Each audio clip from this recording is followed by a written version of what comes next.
Crumbling Ghosts. This story is about a spirit I've seen since I can remember. At that time, my family consisted of me and my parents. When I was a child, I was extremely scared and I was afraid to do anything at night unless I had my parents follow me. When I woke up in the middle of the night, I was too scared to go to the bathroom by myself, and even if I tried to wake my parents, they wouldn't wake me up.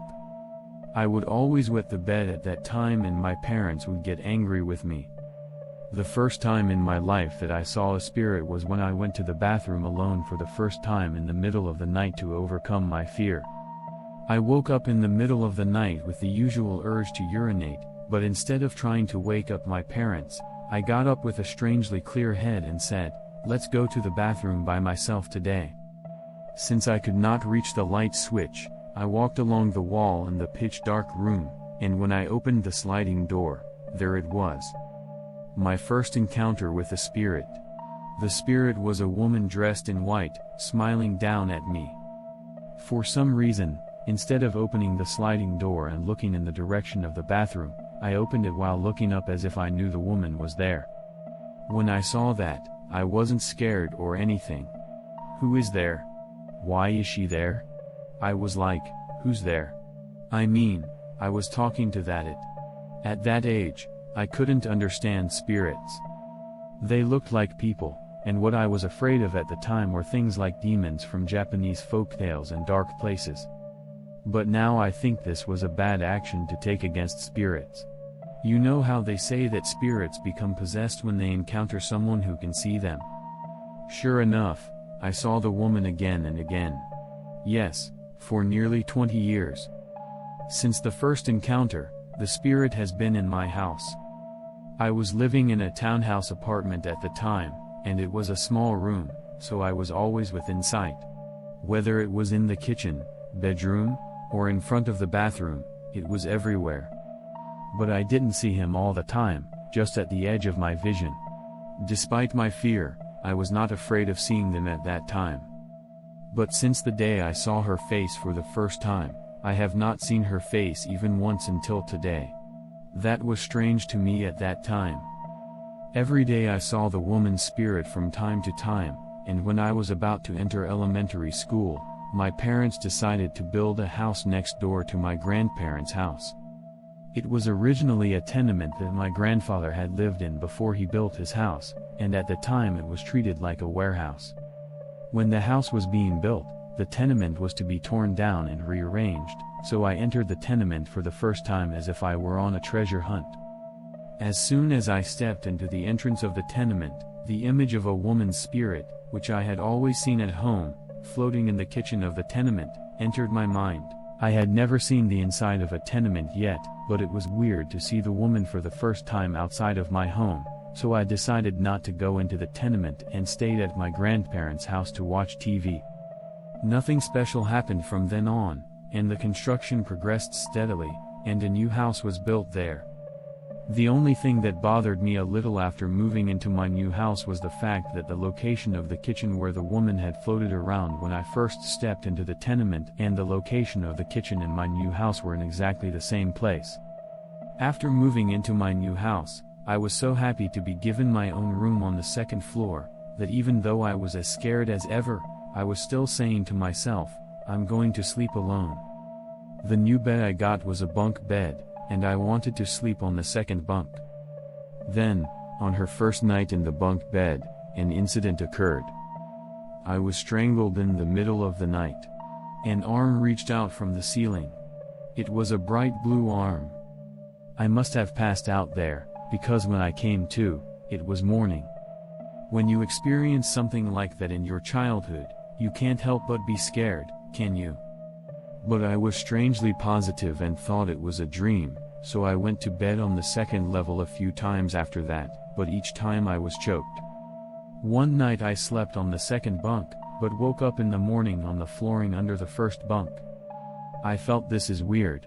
I stopped sleeping on the second bunk after that. The next day, I started sleeping on the first bunk, but I kept hearing a presence from under the bed. I woke up many times during the night with that presence and it made me feel uncomfortable. Because of the strange phenomena that occurred on both the second and first bunks, I gave up sleeping in my room and started sleeping with my parents in their room. My parents' bedroom was a room on the right side of the stairs. It was directly above the kitchen where the woman's spirit had floated in the days before the new house was built, and after the new house was built, it became her main hazard. While going upstairs was an inevitable part of my daily life, witnessing the woman's floating spirit every time I went up the stairs was hard for me as an elementary school student to bear.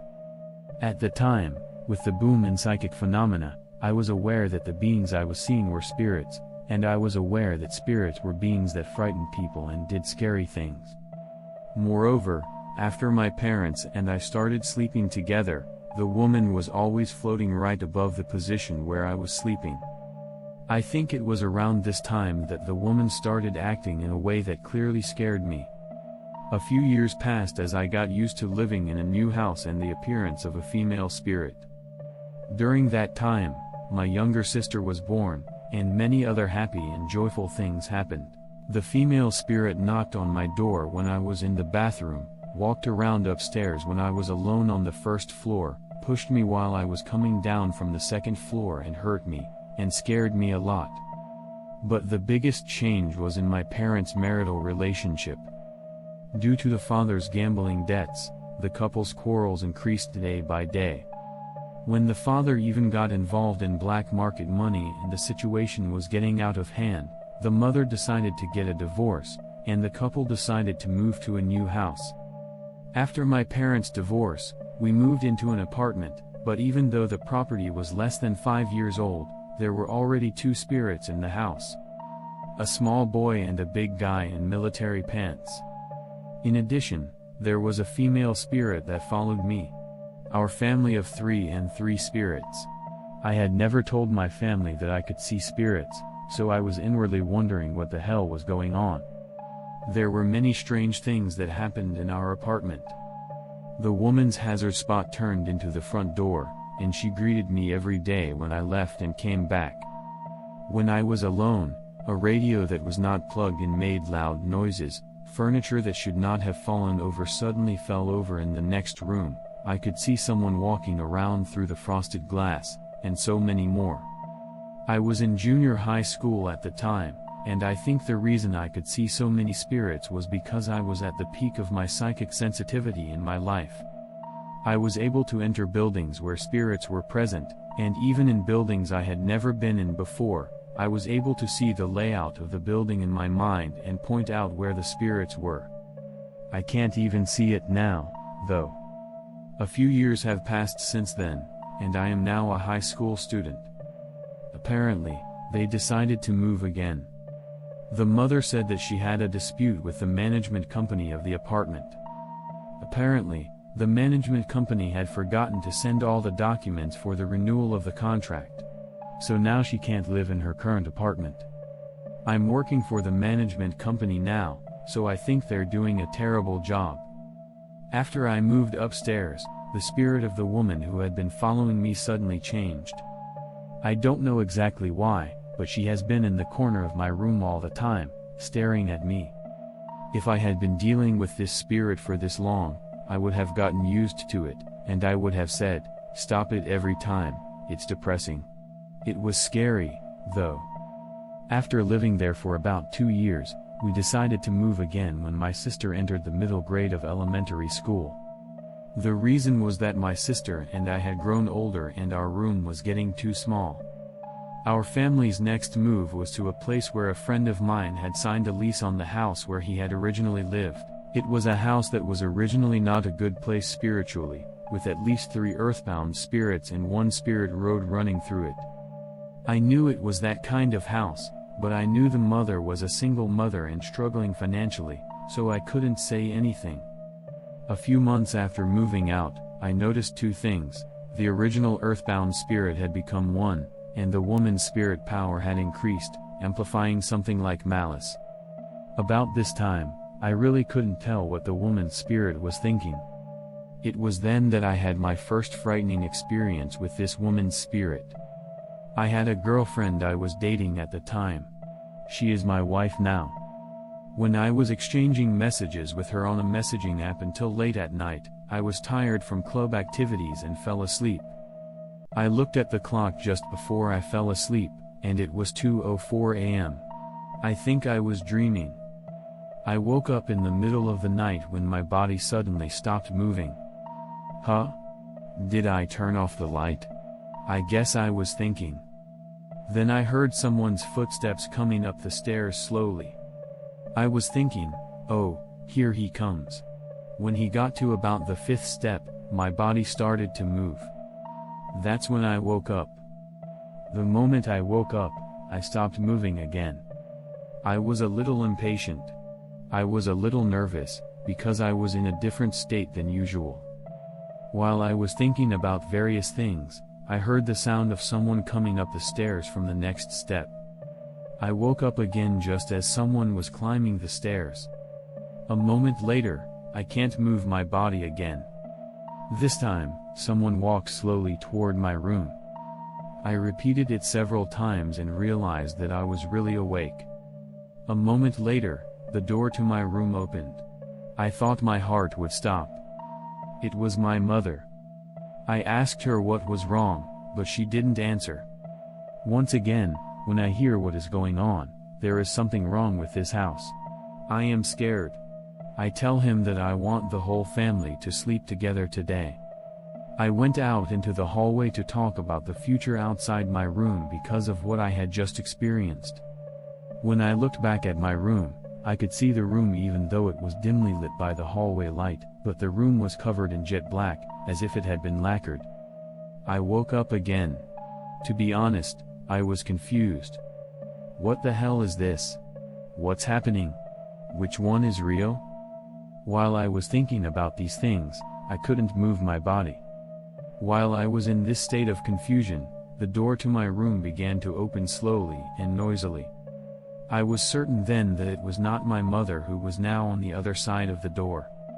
In my confusion and impatience, the door opened little by little. It was that woman. I couldn't see her face, but she was standing there. She was dressed in a much more stern appearance than when I first saw her. I woke up again. The woman is already on top of me, strangling me. I have been strangled by this woman many times before, but this time was a little different. I felt impatience and fear at this unprecedented turn of events, but I realized that my body was not in bondage. My consciousness was fading and I feared for my life, so in a desperate attempt to fight back, I punched the woman in the cheek as hard as I could, like a backhanded fist. The woman fell to the side as a result of the blow. I was unable to get up, so I was lying on my side, putting my weight on my fist, trying my best to keep her from getting up. She couldn't get up either and started biting my fist. While enduring the pain of being bitten, I gradually began to put more strength into my body, and at the moment when I put my weight on the woman's mouth in the form of a fist, I woke up to the sound of a joint or something being dislodged. The room with the lights still on when I fell asleep. I checked my watch to make sure this was real. 2:14 a.m. The seemingly endless dream chain had lasted only 10 minutes. I could still feel the bite of the woman's spirit on my hand, and when I checked it, I found that it had left a precise dental mark. It should have been more surprising, but I was really tired, so I went straight to bed. The next morning, the dream was so vivid that I asked my mother if she had come to my room. I asked my mother if she had been to my room, but she said she had not. The next morning, I asked my mother if she had been to my room, but she said she had not. It has been about a year since the dream, and I haven't seen the woman in that time. About the same time I graduated from high school and started working, my mother remarried and moved out of the house. I stayed at home and she moved in with me and we started living together. After a year of living away from my parents, I decided to go on a date with her in a local city. We spent the day shopping, eating, and enjoying our date so much that I can remember it as if it were yesterday. After a full day of fun and games, it was late at night and we were on our way home when she said she was sleepy and started breathing next to me. I decided to wake her up when we got close to home, as I always do, and we drove on. After driving for about 2 hours, I decided it was time to wake her up, and when I glanced in her direction, I saw something. Was there someone there? At this hour? The time was past 2 a.m. The place was in front of a bamboo bush. My house is in the countryside and there is a bamboo thicket nearby.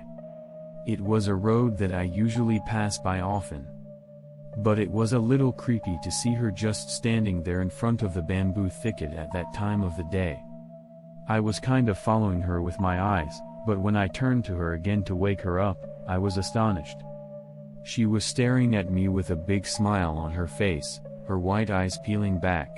I really thought I was going to crash. I braked on the spot. I was able to stop just in time to avoid hitting a telephone pole. I took a deep breath to calm down and looked at her again, but she was still breathing in her sleep. It was a little funny to think that a human could make such a funny face, but I thought about the future and sighed as I headed home, wondering if I had been possessed by someone who would be a pain in the ass.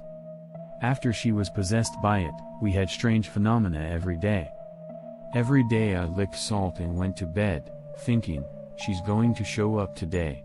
To be honest, it had been a long time since the woman had stopped showing up, so I even missed her. One day, while I was dealing with her, I suddenly heard a tremendous sound. Was it an earthquake? I was thinking in my mind that it was an earthquake, when something liquid, or rather something like Dracula's bubble slime, fell from the ceiling. As soon as I saw it, I knew it was the spirit that had possessed her. I don't know what happened after that. After that day, the spirit that possessed her was gone.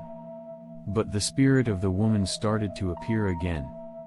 It, too, took on a bizarre appearance. The thing was turning into something that wasn't a person anymore. The last time I saw it, it had abnormally long arms and legs and was crawling down the stairs like a spider. My guess is that he was assimilating with the spirits he met everywhere he moved. Now I've moved again and haven't seen the guy face to face. The house the guy was in is like a hangout for local toolies after we moved out, so I'm thinking someone must have brought it back with them.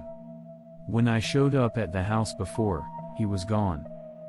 This concludes this story. Thank you for listening to the end.